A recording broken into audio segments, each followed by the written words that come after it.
Então, qual que seria assim, o papel da limpeza e o papel da desinfecção, e se a gente faz, né, alguma racionalização dessas superfícies, por exemplo, aquelas que são muito críticas e aquelas que são menos críticas? É possível fazer isso ou não? Eu teria que usar o desinfetante, por exemplo, para tudo. Isso. Então, é muito boa a pergunta, né? Porque aí a gente já está considerando ali, né, um uso racional dos desinfetantes. Uhum. Acho que não só para redução de custos, mas a gente tem que pensar também nos danos para o meio ambiente.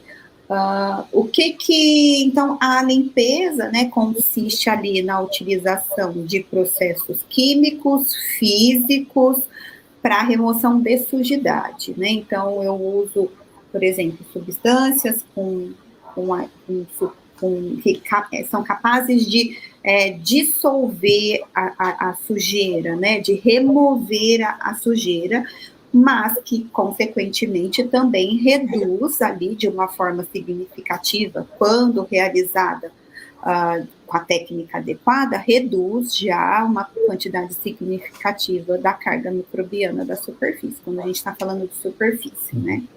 A limpeza mesmo com água, detergente, que seja um detergente neutro, ou sabão, por exemplo, né? Sem nenhum agente desinfetante. Então, a limpeza, o que a gente tem documentado na literatura é isso, que ela é para remoção de sujidade, mas que nós temos evidência de redução de carga também, de contaminação das superfícies. E os desinfetantes, né, então, são aqueles agentes químicos, né, às vezes também com uma ação física, para reduzir, aí sim, né, reduzir a níveis seguros a quantidade de micro-organismos nas superfícies. E aí, quando a gente está falando de superfície, a gente fala de desinfecção de baixo nível, né? Então, são aqueles desinfetantes que a gente tem que considerar para desinfecção de baixo nível, porque é uma superfície não crítica, né? Ela entra em contato com a pele do paciente, né? Então, não vai invadir a pele do paciente, né? Não entra em contato com mucosa, né? Nem com tecidos estéreis do paciente. E o que a gente tem, sim, a classificação que é mais utilizada aí, né, que é mais encontrada aí nas literaturas, tem algumas outras variações, mas que são aquelas superfícies de toque frequente e as de toque não frequente. E as de toque frequente são aquelas que são tocadas, né, mais frequentemente pelos profissionais de saúde.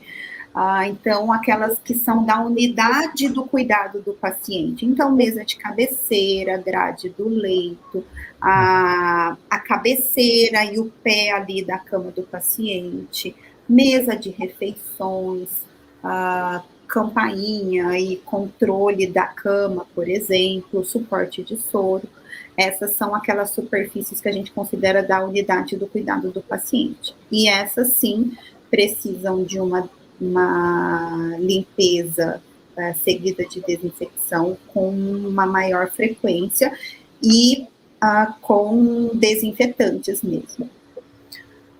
No entanto, né, ainda há um estigma que todas as superfícies precisam ser desinfetadas. E o que a gente vê muitas vezes nos serviços de saúde é, sim, aplicando desinfetante no teto, na parede, no piso.